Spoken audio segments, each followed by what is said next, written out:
Okay, देखिए आज हम लोग पढ़ेंगे केमिस्ट्री का लेसन फर्स्ट, रासायनिक अभिक्रिया एवं समीकरण, केमिकल रिएक्शंस एंड इक्वेशन। तो सबसे पहले हम लोग जानते हैं कि रासायनिक अभिक्रिया क्या होता है। सबसे पहले क्या जानेंगे हम लोग, रासायनिक अभिक्रिया क्या होता है। तो देखिए यहाँ पे डेफिनेशन लिखा हुआ है कि जब एक पदार्थ दूसरे पदार्थ के साथ मिलकर या स्वयं ही एक से अधिक नए पदार्थों का निर्माण करता है तथा नए पदार्थ का जो गुण होगा वो मूल पदार्थ के गुण से भिन्न होता है, तो इस क्रिया को हम लोग कहते हैं रासायनिक अभिक्रिया। यहाँ पे a change in which one or more than substance react together और itself themselves to form a new substances and the properties of the new substance formed is different from original substance. This process is called chemical reaction. इसका मतलब हुआ कि देखिए एक पदार्थ हो कोई भी, जैसे कैल्शियम कार्बोनेट है, अगर इसको हम लोग गर्म करेंगे तो गर्म करने के बाद से बनता है कैल्शियम ऑक्साइड और कार्बन डाइऑक्साइड। क्या बनता है? कैल्शियम ऑक्साइड और कार्बन डाइऑक्साइड।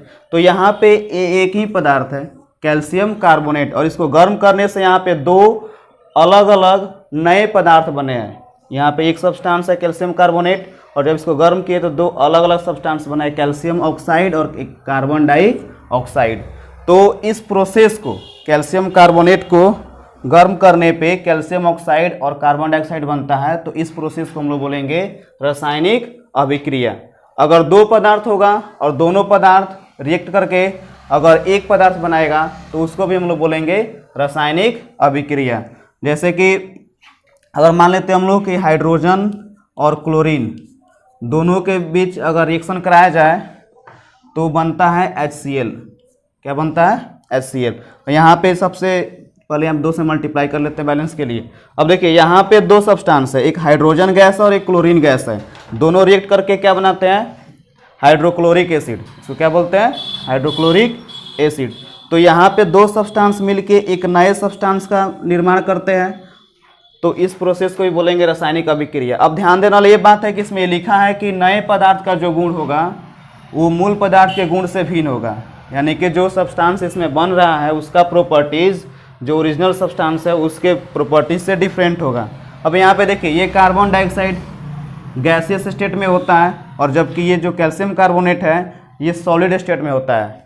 तो यहाँ पे ऐसे ही इसमें डिफरेंट, दोनों एक दूसरे से क्या है, दोनों का प्रॉपर्टीज डिफरेंट है।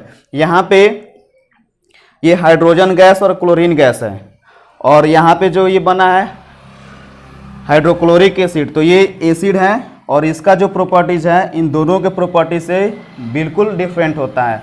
तो इस तरह से हम लोग जान गए कि जब दो सब्सटेंस आपस में रिएक्ट करके एक सब्सटेंस या एक से ज़्यादा सब्सटेंस या एक सब्सटेंस खुद से रिएक्ट करके एक या एक से ज़्यादा सब्सटेंस बनाता है, और वहाँ पे जो नए सब्सटेंस बनते हैं उसका जो गुण है पहले वाले सब्सटेंस से डिफरेंट होता है, तो उसको हम लोग बोलते हैं रासायनिक अभिक्रिया। उसको क्या बोलते हैं? रासायनिक अभिक्रिया।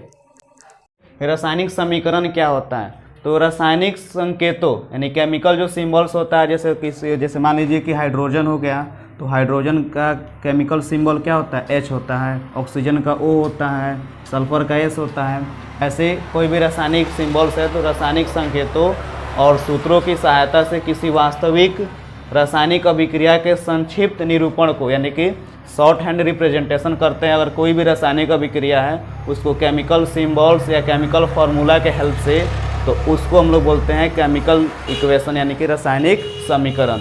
कोई भी रिएक्शन हो अगर उसको हम लोग केमिकल सिंबल या केमिकल फार्मूला के सहायता से अगर रिप्रेजेंट करेंगे तो उसको बोलेंगे रासायनिक समीकरण। जैसे कि हम लोग जानते हैं कि अगर कैल्शियम और ऑक्सीजन रिएक्शन करेगा तो बनेगा कैल्शियम ऑक्साइड। क्या बनेगा? Calcium oxide. यहाँ पे 2 से मल्टीप्लाई करके बैलेंस कर लेते हैं पहले। अब इस चीज़ को हम यहाँ पे केमिकल सिंबल्स के सहायता से रिप्रेजेंट कर दें इस रिएक्शन को। जैसे कि कैल्शियम ऑक्सीजन के साथ रिएक्शन करके बनाता है कैल्शियम ऑक्साइड, और इस रिएक्शन को हम लोग क्या किए? सिंबल्स के सहायता से यहाँ पे शो कर रहे हैं, तो इसको बोलेंगे हम लोग केमिकल इक्वेशन। देखिए हम लोग जानते हैं जिंक, अगर जिंक का हम लोग रिएक्शन कराते हैं सल्फ्यूरिक एसिड के साथ, सल्फ्यूरिक एसिड के साथ अगर जिंक का रिएक्शन कराते हैं तो हम लोगों को पता है कि बनता है जिंक सल्फेट। क्या बनता है? जिंक सल्फेट, और उसके बाद बनता है हाइड्रोजन गैस। तो देखिए ये हो गया केमिकल रिएक्शन कि जिंक का अगर हम लोग जिंक और सल्फ्यूरिक एसिड का रिएक्शन कराएंगे तो बनेगा जिंक सल्फेट और हाइड्रोजन गैस। अब इस चीज़ को अगर हम लोग केमिकल जो भी केमिकल सिंबल्स हैं या फॉर्मूले हैं, केमिकल सिंबल्स या फार्मूला के अगर हेल्प से रिप्रेजेंट कर देते हैं तो वो बन जाता है रासायनिक समीकरण यानी कि केमिकल इक्वेशन। जैसे कि जिंक का होता है Zn और सल्फ्यूरिक एसिड का H2SO4 और यहाँ पे और ये दोनों रिएक्ट करेगा तो बनाएगा जिंक सल्फेट ZnSO4 और साथ में बनाएगा हाइड्रोजन गैस। तो ये जो निकल के आया हम लोग का रिप्रेजेंटेशन जो इसका हुआ इस रिएक्शन का, तो इसको बोलेंगे हम लोग रासायनिक समीकरण। क्या बोलेंगे इसको? रासायनिक समीकरण, जहाँ पे जिंक और सल्फ्यूरिक एसिड रिएक्ट करके जिंक सल्फेट और हाइड्रोजन गैस बना रहा है और जिसको हम लोग सिंबल्स के हेल्प से रिप्रेजेंट कर दिए।